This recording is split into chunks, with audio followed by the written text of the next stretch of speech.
دنیا کی کسی جنگ سے نہیں لائی جا سکتی. یعنی کہ اتنی بڑی فضائیہ میں جنگ ہوئی ہے کہ دوسری جنگ عظیم کے بعد ہم نے ایسا نہیں دیکھا کہ ایسا ہوا ہو. اس میں کچھ لوگ کہتے ہیں کہ 125، کچھ لوگ کہتے ہیں کہ 150 مختلف طیاروں نے اور جیٹ فائٹرز نے حصہ لیا، اور پلہ بھاری رہا ہماری پاک ایئر فورس کا، پاکستان ایئر فورس کا. اور اسی دوران مختلف مغربی ساخت کے جہاز جن پہ انڈیا کو بہت مان تھا وہ گرائے بھی گئے، اور ان کے بارے میں پتہ چلا کہ جو کچھ ہم نے سن رکھا تھا، جو توقعات تھیں، وہ قطعاً پوری نہیں ہوئیں. اس بارے میں چھوٹی سی ایک بات آپ کو کہنا چاہتا ہوں. گھوڑا بڑا ہوتا ہے یا شاہ سوار اس پہ بیٹھا ہوا شخص؟ آپ یہ بتائیے کہ میں یہ کیسے ان کو سمجھاؤں کہ بنیادی طور پہ ایک جیٹ فائٹر بڑی غضب کی چیز ہے، اس کے اندر بہترین ٹیکنالوجی ہو سکتی ہے جو جدید ترین آلات سے مزین ہو، مگر اس کی سیٹ کے اندر جو بیٹھتا ہے، جو اس کو چلاتا ہے، جو ون مین کرو ہوتا ہے، جس کے کنٹرول کے انڈر یہ پورا جہاز، اس کی ساری ٹیکنالوجی ہوتی ہے، وہ فائٹر ہے جسے ہم پائلٹ کہتے ہیں. خواتین و حضرات، آپ دنیا کی بہترین جیٹ ٹیکنالوجی لے آئیے، اس میں جہان بھر کی چیزیں بھر دیجئے، مگر اگر آپ کے پائلٹ کی تربیت اور اس کا جذبہ مکمل نہیں ہے، اس کے جذبے میں شدت نہیں ہے، اس کے ہاں جرت نہیں ہے، اس کی قوت حدت میں کمی ہے، تو آپ یقین کیجئے آپ کے فائٹر جیٹ کچھ بھی نہیں کر سکتے.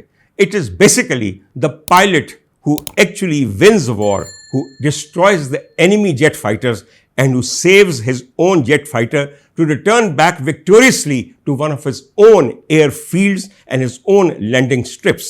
خواتین و حضرات، میرا دل کرتا ہے کہ میں اٹھ کے سلام کروں اپنے ان تمام فائٹرز کا، اپنے ان تمام پائلٹس کا، اپنے پاکستان ایئر فورس کے تمام پرسنل کا، کہ جن کی تربیت میں تو کوئی کمی نہیں، مگر ان کے جذبات میں، ان کی جذبہ شہادت میں، ان کی جرت کو بار بار سلام کرنے کو دل کرتا ہے.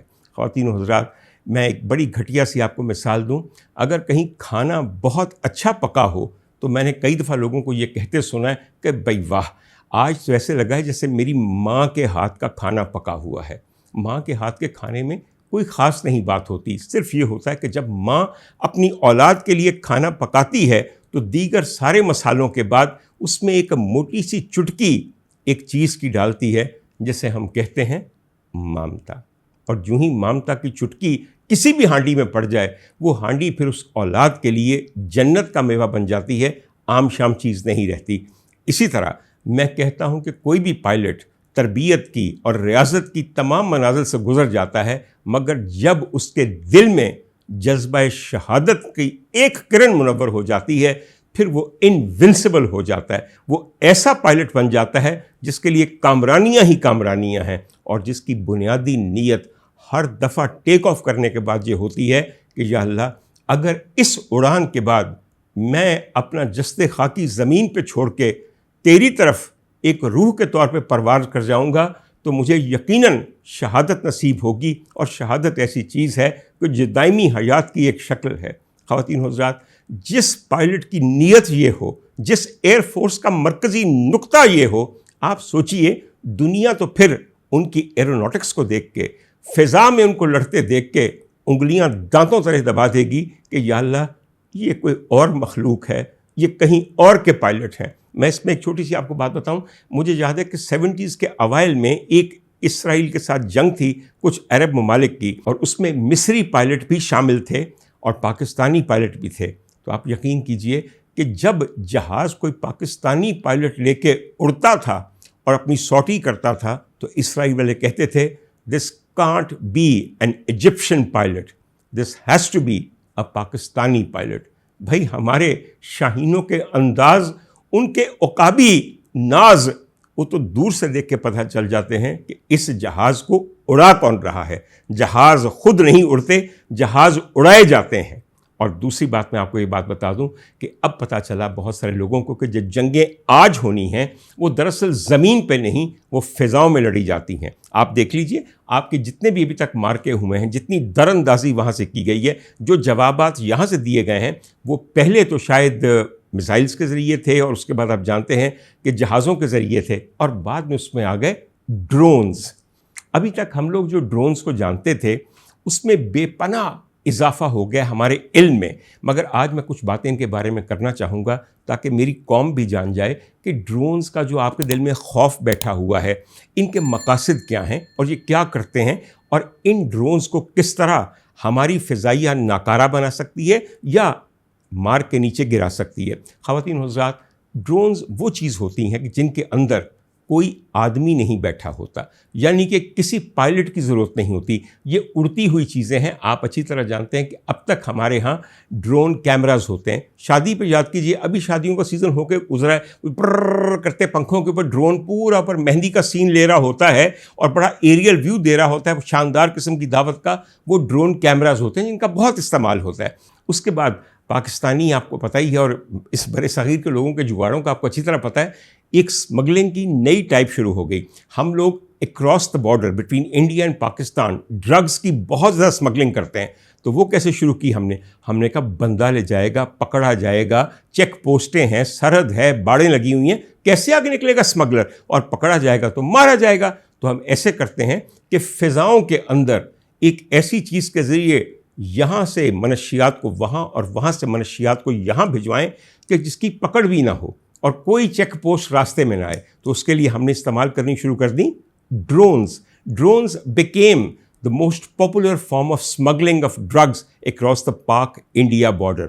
جی ہاں، بالکل ڈرونز کا یہ بھی استعمال ہے، مگر یہی ڈرونز جب آگے چل کے جنگی ساز و سامان میں شامل ہو جاتے ہیں تو یہ بڑے لیتھل اور بڑے یوزفل قسم کے ایمونیشن ثابت ہوتے ہیں۔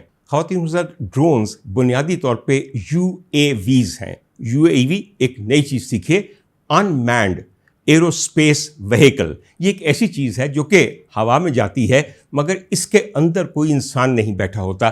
اچھا، ان کے آگے سے دو ٹائپس ہیں، یہ مینولی آپریٹڈ بھی ہو سکتے ہیں اور اٹونومس بھی ہو سکتے ہیں، یعنی کہ جب ان کو ایک دفعہ لانچ کر دیا گیا تو یا تو کسی انسان کے ہاتھ میں ان کا کنٹرول ہو، جس طرح بچپن میں یاد ہے ہم اڑایا کرتے تھے ریموٹ کنٹرول قسم کے جہاز اور پھر ان کو واپس لینڈ کر دیا جاتا ہے، تو بالکل ایک ایسی چیز ہوتی ہے، ان کا ایک موڈ ہوتا ہے جس موڈ کو یہ کہا جاتا ہے کہ اس کے اندر human in the loop mode ہے، یعنی کہ ایک انسان کہیں بیس پہ بیٹھ کے ان کی تمام پرواز کو مینیج کر رہا ہے۔ تو یہ تو ہو گیا آپ کا مینول، اور دوسرا موڈ آپ کا ہوتا ہے اٹونومس، یعنی کہ یہ خود ایک پری ایڈجسٹڈ ڈیٹا، ایک پری ایڈجسٹڈ ٹارگٹ، ایک رینج کے مطابق اڑتے ہوئے جاتے ہیں اور اپنے کام کرتے ہیں، اور پھر اگر واپس آ سکیں تو واپس آ جاتے ہیں، ورنہ اکثر یا تو گر جاتے ہیں یا مار گرائے جاتے ہیں۔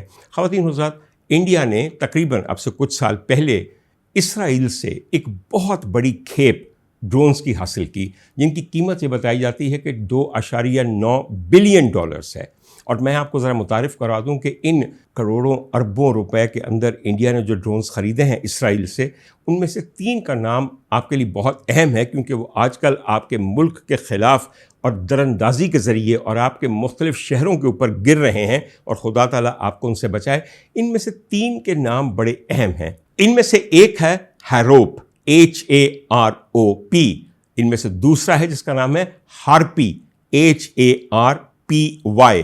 ان میں سے تیسرا ہے جس کا نام ہے ہیرن، HERON۔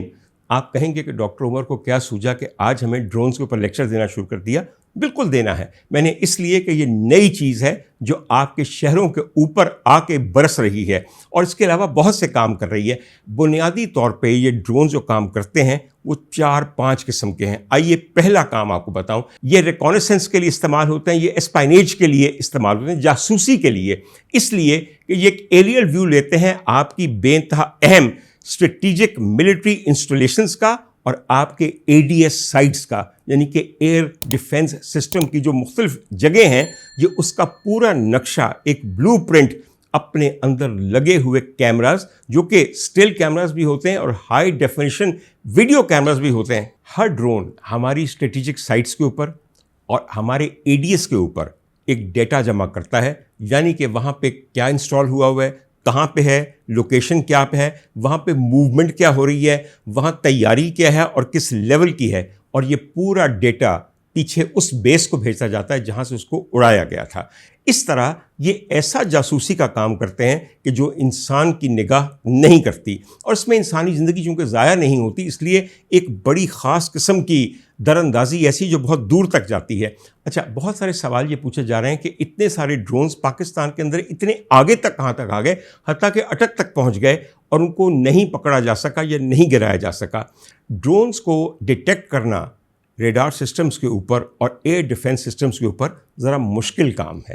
اس میں بھی مختلف اقسام پائی جاتی ہیں ریڈارز کی، جن کا میں ابھی آپ کے سامنے ذکر کرتا ہوں کہ ڈرونز کس طرح ریڈارز کو چیٹ کرتے ہیں۔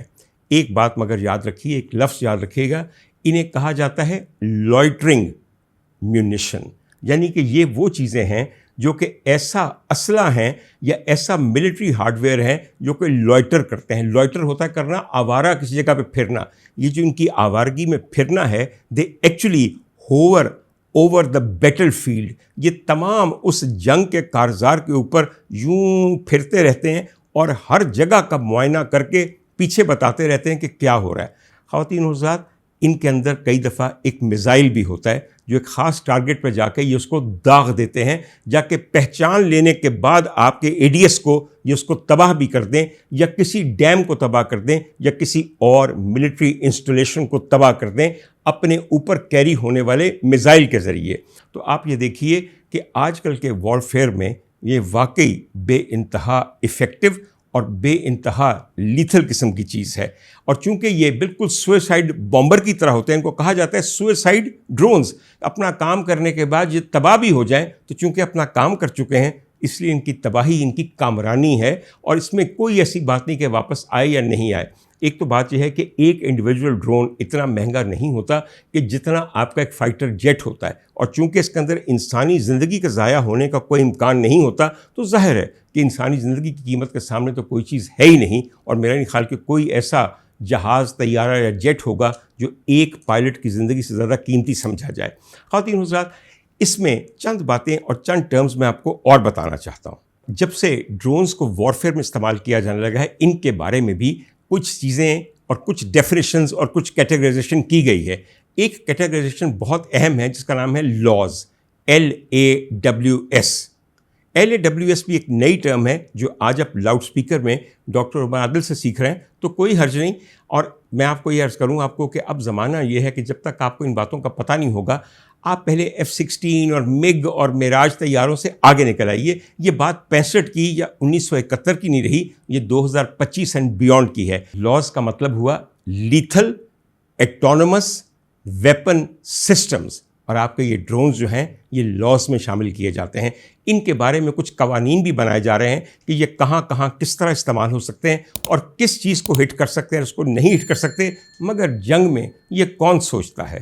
خواتین حضرات، میں اس میں آپ کو ایک اور بات بتاؤں کہ پاکستان کے پاس اسرائیلی ساخت کے ڈرونز نہیں ہیں، مگر پاکستان نے بھی انڈیا کے اوپر جو ڈرون اٹیک کیا ہے اس میں چند بے انتہا اعلیٰ اور سوفسٹیکیٹڈ ڈرونز استعمال کیے گئے ہیں، جس میں سب سے پہلا نام، یہاں ایک اور ٹرم آپ کو انٹروڈیوس کروانے لگا ہوں، اس کا نام ہے سوارم، SWARM۔ آئیے بتاتے ہیں کہ swarm what does it stand for. Smart war fighting array of reconfigured module drones. سمجھیے ذرا، دے آر ویری اسمارٹ، اور یہ ایک ایرے ہے۔ ایرے کا مطلب ہے یہ ایک انڈیویجول جو ہے وہ تو اپنی جگہ ایک ڈرون ہے، مگر یہ ایک پورے جھنڈ کی طرح دشمن کی طرف بھیجا جاتا ہے۔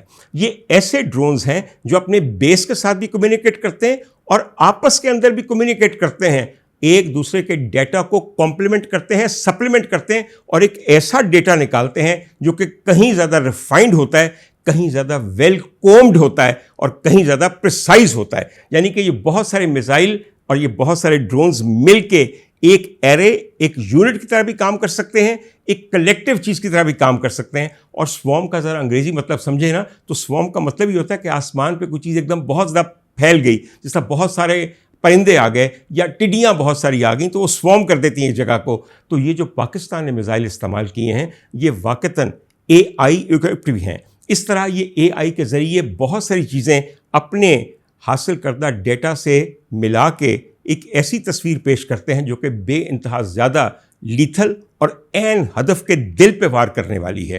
خواتین حضرات، میں نے اس میں ایک بات آپ کو کہنی ہے۔ ہم یہ سمجھتے ہیں، اور میری بات کو ذرا برا نہ مانیں گا، میں ایک پاکستانی کی حیثیت سے، ایک انسان کی حیثیت سے بات کر رہا ہوں۔ ایک بات تو یہ ہے کہ اب چونکہ ہماری فضائیہ کا رول جنگوں میں بہت زیادہ بڑھ گیا ہے، اب میدانی یا بری افواج کا اتنا بڑا رول نہیں رہا جتنا کہ ہمارے ہوا بازوں کا ہے، تو میرے خیال میں ہمارے بجٹ کا، فوجی بجٹ کا ایک زیادہ بڑا حصہ پاکستان ایئر فورس کو ملنا چاہیے، کیونکہ ان جیسی ٹریننگ کو مینٹین کرنے کے لیے، بڑھانے کے لیے ہمیں یہ چاہیے ہوگا۔ مجھے یقین ہے کہ ہمارے جو فوج کے ارباب اختیار ہیں وہ بھی اس حقیقت سے اچھی طرح متعارف ہو چکے ہوں گے اور روشناس ہو چکے ہوں گے، اور اس کے مطابق انہوں نے اپنی کوئی نہ کوئی ایڈجسٹمنٹس کی ہوں گی۔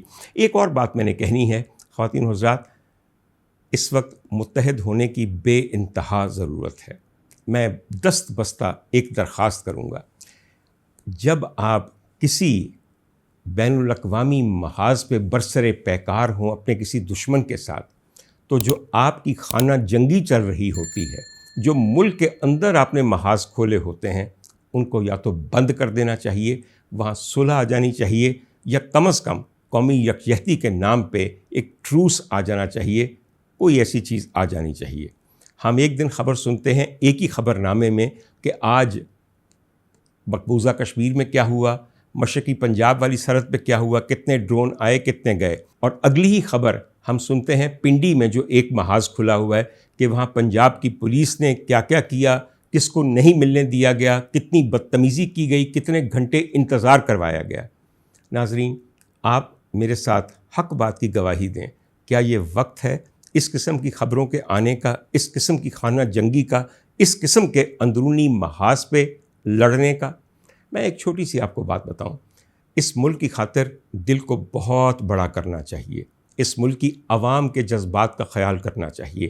یہی وہ جذبہ ہے جو کہ اتنا پختہ ہو جائے گا، اتنا گرم ہو جائے گا کہ ہماری فوجیں ایسی تباہی پھیریں گی کہ دشمن بھی یاد رکھے گا اور دنیا بھی دیکھتی رہ جائے گی۔ مگر اگر یہ دونوں محاذ سائیڈ بائی سائیڈ چلتے رہے تو شاید میرے منہ میں خاک، اس پوری ایفرٹ کے اندر ایک کمی رہ جائے، ایک سکم رہ جائے، کسی چیز کا فقدان ہو۔ وہ تمام لوگ جن کے ہاتھ میں یہ سب کچھ ہے، میں صرف اتنی بات کہوں گا کہ ہمارے جیلروں کو، ایک خاص مخصوص جیل کے سپرنٹینڈنٹ کو یا ڈپٹی سپرنٹینڈنٹ کو اتنا بڑا نہ بنا دیجیے اپنی سپورٹ سے کہ وہ آپ کے بڑے بڑے ججوں کے دیے ہوئے فیصلوں کو اپنی جوتی کے نوک پہ رکھے اور انسانی حقوق کے جتنے بھی پیرامیٹرز ہیں ان کی دھجیاں اڑا دے۔ دنیا یہ بھی دیکھ رہی ہے، دنیا یہ بھی دیکھ رہی ہے، اور چونکہ دونوں چیزیں دیکھ رہی ہے اس لیے ان دونوں کی اہمیت کو اپنی نظروں میں برابر رکھیں، اور دنیا دیکھے یا نہ دیکھے، اس ملک کی عوام یہ دونوں جنگیں اور یہ دونوں لڑائیاں دیکھ رہی ہے۔ اور اگر آپ سمجھتے ہیں کہ وہ جنگ جائز ہے جو دشمن کے ساتھ ہے اور اس میں آپ کو عوام کی سپورٹ چاہیے، تو وہ تبھی ملے گی جب اس جنگ کے اندر بھی آپ سمجھیں کہ آپ نے اپنے عوام کی امنگوں اور ان کی امیدوں کو مقدم جانا ہے۔ یہ ایک بارٹر ہے، یہ ایک بارگن ہے جو کرنا پڑے گا۔ ٹھنڈے دل سے غور کیجئے، یہ چیزیں اتنی اہم نہیں ہیں کہ اس ملک کی سلامتی کو داؤ پہ لگا دیا جائے ذاتی پسند یا ناپسند کے اوپر۔ بہت سی رائے اس میں ہو سکتی ہے، مگر ایک دفعہ اس ناچیز کی بات پہ بھی تھوڑا سا غور کیجئے۔ خواتین حضرات، اس کے علاوہ ایک بات آپ کو کہنی ہے کہ جو چیز جنگ میں سب سے پہلے ہلاکت کا شکار ہوتی ہے وہ ایک تو ہے سچ۔ سچ میں اس لیے کہتا ہوں، آپ بھارت کا میڈیا دیکھیں یا پاکستانی میڈیا دیکھیں، چینلز پہ بالکل سمجھ نہیں آتی کہ سچ بولا جا رہا ہے یا ایک پروپیگنڈا مشین چل رہی ہے۔ میں بھارتی چینلز کو بہت کم دیکھتا تھا، اب اس لیے دیکھنا شروع کیا کہ اس سے بڑا کامیڈی کا پروگرام کہیں اور ہے ہی نہیں۔ وہ بھوکلاہٹ، وہ جھلاہٹ، وہ خرافات، وہ جذبہ، وہ آواز، وہ لہجہ، وہ سپیڈ جو وہاں کے اینکرز استعمال کر رہے ہیں، وہ صرف تبھی آتا ہے جب آپ نے جھوٹ کو سچ ثابت کرنا ہو اور آپ بری طرح ناکام ہو رہے ہوں۔ آپ نے یہ بتانا ہو کہ یہ موتر نہیں ہے، یہ جل ہے گنگا کا، تو یقین کیجیے آپ پھر بھی نہیں ثابت کر سکتے، کیونکہ کبھی بھی آپ کی باتوں سے یا آپ کے لہجے سے جھوٹ کو سچ نہیں بنایا جا سکتا۔ تو آپ ایسے کرتب کر رہے ہیں جو آج سے پہلے صرف سرکسوں کے اندر یا بڑے گھٹیا لیول کے سٹیج ڈراموں کے اندر دیکھنے کو ملتے تھے۔ میڈیا کو بالکل زیب نہیں دیتے۔ پاکستان کے میڈیا کا یہ عالم ہے کہ پاکستان کا میڈیا ہمارا اعتماد اور اعتبار کھو چکا ہے۔ آپ کے بڑے بڑے مبصر بیٹھے ہوئے ہیں، ان کو بڑے بڑے لفافے ملتے ہیں، ان کو بڑے بڑے اسکرپٹ ملتے ہیں، اور چونکہ اسکرپٹ پڑھنے کا پیسہ لے رہے ہیں، اس لیے اداکار پہ کون یقین کرے؟ اداکار کے بارے میں پتہ ہوتا ہے کہ وہ اداکاری کر رہا ہے، he is not a real person. بڑے بڑے چہرے ہیں جو اپنے چہروں کے پیسے لیتے ہیں، اپنی آواز کے پیسے لیتے ہیں، ان کے الفاظ ان کے نہیں ہیں، ان کے خیالات ان کے نہیں ہیں، ان کے تبصرے اپنے نہیں ہیں، ان کے تجزیے ان کے اپنے نہیں ہیں۔ So there has been a big calamity in this day and age, and that is of a very level headed, extremely honest and outspoken analyst اور اینکر۔ اور واقعی یہ ہوا ہے۔ خواتین حضرات، یہاں پہ تو اس ملک میں ایسے ایسے لوگوں کو حق پرستی یا سچ بولنے کی سزا دی گئی ہے کہ جن کا تعلق نہ کسی چینل سے ہے، نہ ان کا تعلق صحافت کے میدان سے ہے، نہ ان کا تعلق کسی سیاسی پارٹی یا سیاسی نظریے سے ہے۔ وہ صرف ایک معمولی حق پرست مشورہ دینے کی پاداش میں 4 مہینے جیل میں کاٹ کے آئے ہیں اور ہر قسم کی صحبت برداشت کر کے آئے ہیں۔ میں بتاؤں کون؟ کسی اور کا نام نہیں لینا، مجھے اپنا نام لینا ہے۔ مجھے بتائیے ڈاکٹر عمر عادل کون ہے کہ اس پہ اتنے مقدمے بنائے جائیں؟ کس چیز کی پاداش میں؟ کیونکہ اس کے تبصرے یا مشورے آپ کو پسند نہیں آئے اور اس کو آپ نے جیل میں جھونک دیا۔ کبھی سوچا کہ کیا اس کا تعلق کسی پارٹی سے ہے؟ اور جن خواتین کو آگے اپنے فرنٹ ویمن کے طور پہ استعمال کیا گیا اور ان کو کہا گیا کہ بناؤ مقدمہ اس پہ، بناؤ مقدمہ اس پہ، اس لیے کہ اس نے تمہیں فیملی سائز کو لمٹ کرنے کا مشورہ دیا۔ یہ ہوتا کون ہے کہ 6 بچوں کی موجودگی میں تمہیں یہ کہے کہ بحیثیت ڈاکٹر تم مزید بچے نہ پیدا کرو، کیونکہ تمہارا ایک میاں تمہیں مار مار کے مر چکا ہے اور دوسرا میاں تمہارا منہ روز توڑتا ہے اور نیلے رنگ کا کرتا ہے اور اب دوسری شادی بھی کر چکا ہے۔ اس پاداش میں ڈاکٹر عمر عادل کے اوپر پیکا ایکٹ لگا دیا جائے، ہمارے وفاقی تحقیقاتی ادارے اس کو اپنے گنڈوں کے ہاتھوں اٹھا کر جیل میں جھونک دیں اور پھر وہیں پڑا رہنے دیں۔ خواتین و حضرات، اگر آپ کا محاذ آپ کے اپنے شہریوں کی طرف کھلا رہے گا تو پھر انجام دوسرے محاذوں پہ بھی جو ہوگا، مجھے اس کو آپ کو بتانے کی یا یاد کروانے کی ضرورت نہیں ہے۔ ہاں، یہ ضرور بتا دوں کہ مجھے کسی سے انتقام نہیں لینا۔ ان خواتین کے لیے تو میں صرف یہی کہہ سکتا ہوں کہ میں ان کا عبرت ناک انجام دینے کا انتظار کرتا ہوں، جو کہ میرا انتظار لمبا نہیں ہوگا، اس لیے کہ میں نے اپنا معاملہ اور اپنا بدلہ اپنے پروردگار کی عدالت میں رکھ دیا ہے۔ میں ایک بات پہ یقین رکھتا ہوں جو میرا وظیفہ بھی ہے اور میرا ایمان بھی ہے، اور وہ یہ ہے کہ اللہ سے بہتر انتقام لینے والا اور کوئی نہیں ہے۔ اور جو شخص اپنا انتقام اللہ کو لینے کے لیے کہہ دیتا ہے تو پھر اس دشمن کی خیر نہیں، اس شخص سے دشمن کی خیر نہیں۔ یہ اور بات ہے کہ میں آپ کو خوشخبری دوں کہ ایک خاتون جنہوں نے مجھ پہ یہ مقدمہ کیا تھا اور پیکا ایکٹ مجھ پہ لگوایا تھا، جو بغیر کسی انویسٹیگیشن، بغیر کسی تحقیق کے، بغیر کسی IO کے مجھ پہ پوری کی پوری دفعات لگا دی گئی تھیں، ان خاتون کو اب ایسا نوازا جا رہا ہے کہ جس بی بی نے کبھی پاکستان ٹیلی ویژن، جو آپ کا اسٹیٹ چینل ہے، جس کو پالنے کے لیے ہم سب 100 روپیہ ماہانہ دیتے ہیں اپنے بجلی کے بل کے اندر، وہاں پہ ان کو ایک بہت بڑا شاندار پروگرام دیا گیا ہے جس کے ماہانہ انہیں لاکھوں روپے افزانے میں دیے جائیں گے۔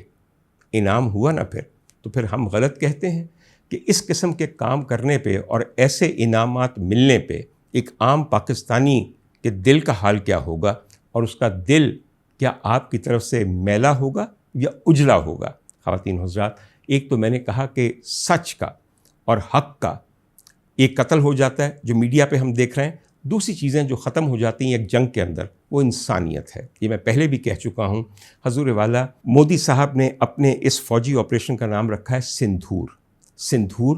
وہ سرخ رنگ کا پاؤڈر ہوتا ہے جو ہندو سہاگنیں اپنی مانگ میں ڈالتی ہیں جب ان کی شادی ہو جاتی ہے، یا اس کا تلک لگاتی ہیں اپنے ماتھے پہ ایک بندیا کی صورت میں، اور یہ بتاتا ہے کہ آپ سہاگن ہیں۔ مودی صاحب، میں نے آپ سے صرف یہ پوچھنا ہے کہ ایک ایسا آپریشن جو آپ کے ملک کے کئی خاندانوں کے اندر ودوائیں پیدا کرتے، بہت ساری عورتوں کی مانگ سے ہمیشہ کے لیے سندھور کو اڑا دے اور ان کے سہاگوں کی بلی چڑھا دے، کیا اسے آپریشن سندھور کہنا چاہیے؟ آپ کا خیال یہ ہوگا کہ یہ دراصل خون جو بہہ رہا ہے اور یہ تمام جیٹ فائٹر جو مر رہے ہیں، یہ اپنے خون کے ذریعے بھارت ماتا کی مانگ میں سندھور بھریں گے۔ تو حضور والا، خون بھری مانگ کیا واقعی سہاگ کی نشانی ہوتی ہے یا کسی خون چاٹنے والی ہندو دیوی کی نشانی ہوتی ہے؟ خدا کے لیے ذرا سوچئے، آپ کا اپنا شخصی اقتدار اتنا اہم ہے کہ لاکھوں عورتوں کی مانگوں سے سندھور لے لے اور آپ کے ملک میں یتیموں کی پوری ایک کھیپ پیدا کر دے؟ میرا دل کٹتا ہے جب میں کسی عورت کے میاں کو یوں مرتے دیکھتا ہوں، میرا دل کٹتا ہے یتیموں کو دیکھ کے، میرا دل کٹتا ہے ان ماؤں کے آنسو دیکھ کے کہ جن کے بچے جنگوں میں کام آ جاتے ہیں۔ خواتین و حضرات، ایک دفعہ ذرا سوچئے کہ کیا انسانیت کو یوں قربان کر دینا چاہیے؟ اور آخر میں ایک آپ کو بتاؤں، ترقی کو، انفراسٹرکچر کو، ہر قسم کے فنڈز کو آپ یوں بارود میں اڑا دیتے ہیں کہ وہ تمام قومیں کئی برس پیچھے چلی جاتی ہیں جو کہ جنگوں کے اندر اپنے آپ کو انوالو کیے ہوئے ہیں۔ کیا ہم واقعی بر صغیر پاک و ہند کے اندر یہ افورڈ کر سکتے ہیں؟ کیا دونوں سائڈوں کی عوام یہ چاہتی ہے؟ چلیں پوری عوام باقی چھوڑیے، صرف ایک بات پوچھتا ہوں، میں ایک پنجابی ہوں اور میں گریٹر پنجاب کے اندر یقین رکھتا ہوں۔ میرے خیال میں جس طرح پنجاب کے درمیان لکیر کھینچی گئی تھی وہ بے انتہا غلط تھا، مگر اب یہ ایک بیکار بحث ہے۔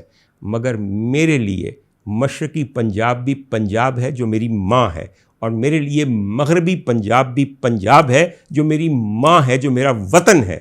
میرے لیے دونوں طرف کی پنجابی مائیں، ان کے دلوں کے ارمان اور ان کے بیٹوں کے لیے ان کے دل سے نکلنے والی دعائیں اتنی ہی مقدم اور مقدس ہیں کہ ان میں کوئی فرق مجھے نظر نہیں آتا۔ خواتین و حضرات، آخر میں صرف مجھے یہ دعا کرنی ہے، I really hope sanity prevails. Sanity prevails not on just that front but also the front within. مجھے امید ہے کہ میری اتنی سی بات گرا نہیں گزری ہوگی اور میری پکڑ کے لیے ہر کارے دوبارہ نہیں آ جائیں گے۔ میرا حافظ خدا ہے، اور جب تک وہ میرا محافظ ہے مجھے اور کوئی حافظ اپنی حفاظت کے لیے نہیں چاہیے۔ بہت شکریہ اور مہربانی۔